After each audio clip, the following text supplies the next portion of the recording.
we like to leave the fingerprints in the clay to remind the audience that what they're looking at is indeed handmade. Everything in the film has to look slightly imperfect, and that's to match the characters themselves, who have perceived flaws or imperfections. We are all imperfect, and it's about embracing your own imperfections as well as other people's.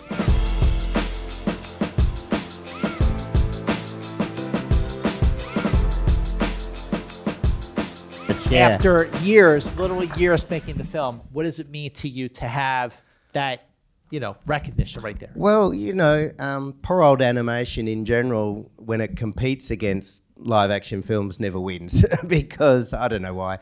But when they told us that we'd won, I thought, I didn't know there was an animation category.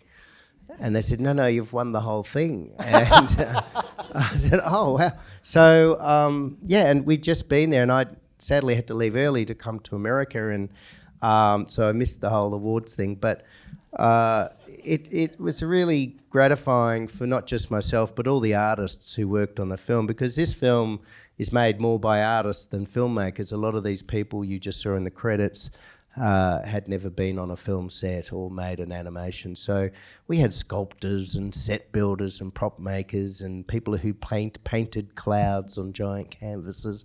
So it really was a bunch of artists who made this.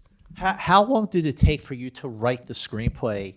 And when did you get to a point where you felt like you had a cut or a draft of it that you were like, okay, this is it, we're going to do it, I'm moving forward? Well, look, I think I could have kept writing it forever because I love writing, even though it's torturous and challenging. I love, I just love playing with words, and I write poetry, and I just love wordplay and creating stuff that's funny and dark, and it took 3 years and 16 drafts. And Liz and I, my producer and I, really wanted to make sure the script was in a very refined, finished state, because, we had watched a lot of films, not just in Australia, but around the world, which we thought were underdeveloped. And we knew our budget was low and we couldn't afford, Grace, we couldn't even afford legs for her. So all the characters do what's called the Muppet technique, because walking's very expensive and slow. But we knew that where we could spend time and effort was the story and the script. So, it took longer to write than it did to make. Your whole, your short films, your features, all stop motion. Was there ever a thought where you went, you know what, I think I'm going to do this a different way. I'm going to do this 2D, maybe I'll do a computer animation?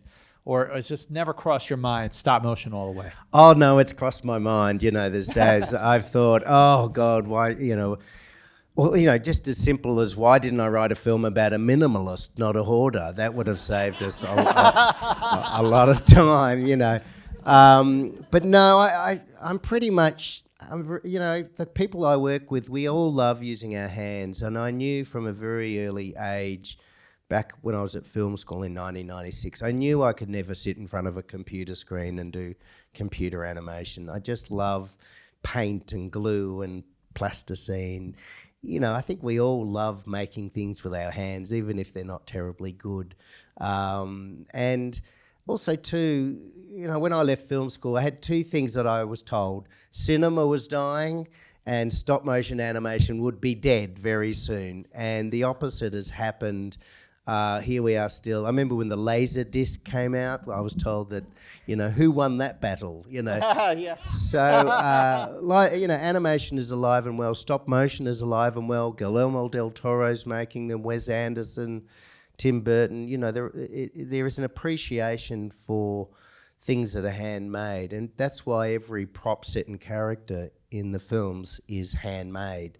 There's not one single frame of CGI. So or the flames in the film are yellow cellophane. The cigarette smoke is cotton wool, and all the water in the film, all the tears and rivers and oceans, it's all sexual lubricant. So everything is real. Whatever works. And by the way, I had a Betamax When I was a kid, we were very cutting edge in Philadelphia. But anyway, the stop motion, because you are so versed in it, what were the unique challenges that you faced doing Memoir of a Snail? Well, I think, again, the biggest challenge was the lack of money we had. So we had to be very inventive. And as I said, we did walking was the Muppet technique. Using voiceover and narration is a wonderful way of saving time and money. But, there was always a way. You always find a way. And I think having less time, less money forces you to be innovative. And again, we focused on the story, and we knew that at the moment there's films like Inside Out 2, which have just come out, which cost hundreds of millions of dollars, and our budget's what they would have spent on catering. So we wanted to celebrate the lumps and bumps too, which is why the characters have this sort of chunky, wonky look. Everything in the film has to look slightly imperfect, and that's to match the characters themselves, who have perceived flaws or imperfections. And that's what all my films have been about over the years, is people who are perceived as being different or misfits or marginalised. And so what I'm trying to do with each film is celebrate the underdog, but also remind us that we are all imperfect, and it's about embracing your own imperfections as well as other people's. Gracie, Pinky, the Snails, everything has such a unique look to it. So I was wondering if you could sort of shed some light on your approach to the design of these characters. Yeah, well, everything, as I said, has this chunky, wonky look. And the trouble is, a lot of our prop makers who had never worked with me before came in and they started making these beautiful little props, little toasters and tables and lampshades, and they were all too beautiful. So I would say to them, can you make it worse? Can you drop it on the ground a few times and stick some dents in it? And, even with the fingerprints, we like to leave the fingerprints in the clay to remind the audience that what they're looking at is indeed handmade. And again, it's that appreciation I think you get with stop motion, that there's something magical about stop motion, that that someone has made all this stuff that you're looking at. So there's a little bit more appreciation for the art form. Yeah. Did you sort of film chronologically? Because you can do that. You don't have to worry about, we got to shoot everything in this area on this day because it's not live action. Were you able to shoot chronologically? No, sadly, we had to shoot all out of order, and that in itself is a big challenge. So, for example, the opening shot, which goes for 1.5 minutes, which is my sort of version of Goodfellas, Scorsese's, that we shot right at the end of the film. So it was one of the last things we did, and it's usually for practical reasons, but it does force us to be very conscious of continuity and making sure that the characters have always got the right amount of freckles. There's all these little hiccups and things, and it's a real challenge. And what we do is we had the storyboard on a giant wall. So there's 1,500 shots. And I hand drew every storyboard panel first. And each day the animators would do one shot roughly each. So each animator would do, we only had 7 animators, and each animator would do between 5 and 10 seconds of animation per day. So it took 33 weeks just to shoot the film, and that doesn't include all the time it took to make everything, edit everything, so it was all up an 8-year project. So you said 1,500 shots in 33 weeks. Yeah. And how many objects, if you will, did you even have to design in the first place? Well, I had a long time in lockdown in Melbourne, had one of the longest COVID lockdowns in the world. So I had a great time. I drew the storyboard, and then I started drawing every single character, every single prop, every single set. So there's roughly 200 characters, but that includes dogs and bees and anything with a heartbeat. There's 200 sets, and we're guessing anywhere between 5,000 and 7,000 little snail props. And we ran out of, we were very worried we weren't going to get the Horde made in time. So we asked people to volunteer their time. Even the camera department started making stuff for us. So it was all hands on deck to make sure we got all those little snail ornaments made. How much of a do you get to a first cut? And how did you have a longer cut and then had to cut it down? I mean, yeah, I think our ratio was 1 to 1.1. I think we had, was it 100 minutes, Liz? Roughly, I think at best 100 minutes, so we cut 7 minutes out. There's a whole scene which was Grace goes to the Canberra Laughter Club, but she also joins the Canberra Cheese Fanciers Society. So there's this whole scene where she goes and the joke was that the cheese was more interesting than the fanciers. But it was slowing the film down, and we thought, we've done that gag, let's drop it. So, but that was weeks and weeks and weeks of work that no one will ever see. Although it might be on the DVD. DVD, extra. Blu-ray, baby. Yeah. So when it came to Sarah Snook as Gracie, did you send her the script first? Or did you talk to her about it and then send her the script? I would love to hear what her first impression was of the story. Yeah, well, actually, luckily Sarah had just finished at the final season of Succession. She was coming back to live in Melbourne, where we are, and so the timing was really good. And yeah, we just sent her the script. She read it and said, "Yeah, She said she'd rather have been Pinky." But, Grace seemed to be the better fit. So, no, she was wonderful, and she's been a great support, as have all the actors. I've been very lucky throughout my career to get, I've always had a wish list of actors, and luckily they've all said yes. And I think that's because, yes, they love the scripts, but also, for an actor to inhabit this little blob of clay and bring that to life, it's a real ego trip for actors. They really love the novelty of that factor. And even Nick Cave, who did the cameo, he plays Pinky's second husband who gets eaten by the crocodile. We weren't sure whether we'd get Nick Cave, but once he was presented with the idea, he said yes very quickly. And it's funny, he said, "Oh, what sort of voice do you want me to do, Adam?" And I said, No, I don't want you to do a voice. I just want you to be Nick Cave. He said, "How Nick Cave do you want me to be?" I said, 10% more, So, yeah, he was great.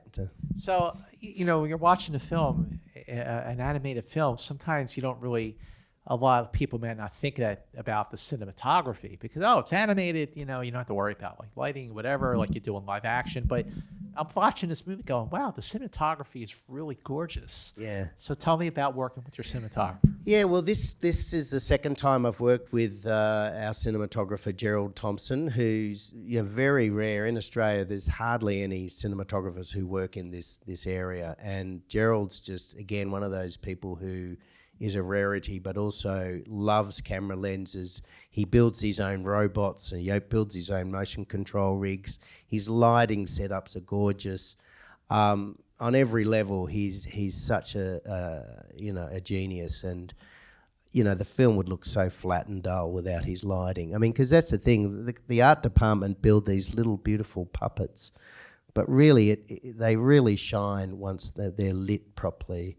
And, we went for a very naturalistic lighting scenario, but also the colour palette is a very brown film. There's no blue or green in the film, which I banned because I don't like blue or green.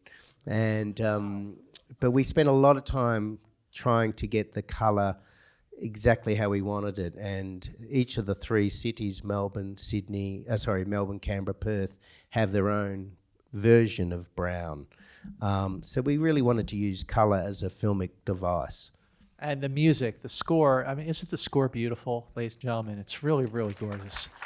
Tell me about, you worked before, but not on a complete score.